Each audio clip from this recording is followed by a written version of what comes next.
এই গণভবনে কে যাবে সেটি নির্ধারিত হবে বাংলাদেশ থেকে, ভারত থেকে সেটি নির্ধারিত হবে না। আমরা স্পষ্ট করে বলতে চাই, এই সংসদে কে যাবে সেটি নির্ধারণ করবে বাংলাদেশের খেটে খাওয়া জনতা।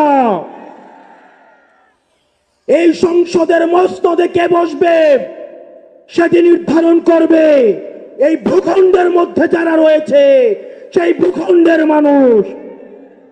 আমরা দীর্ঘ ১.৫ দশকের বেশি সময় ধরে আমরা একটা জাতি গড়ে তুলতে পারি নাই। বিভাজনের রাজনীতি আমাদের মধ্যে ইচ্ছাকৃতভাবে জিয়ে রাখা হয়েছে।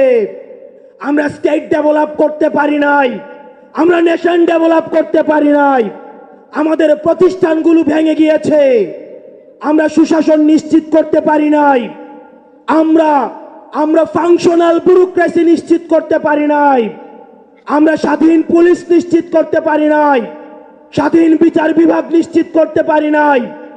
আমরা স্বাধীনতার এত বছর পরেও আমাদের তরুণ প্রজন্ম, আমাদের একটা ইনস্টিটিউশন আমরা প্রপারলি ফাংশন করতে দেখি নাই।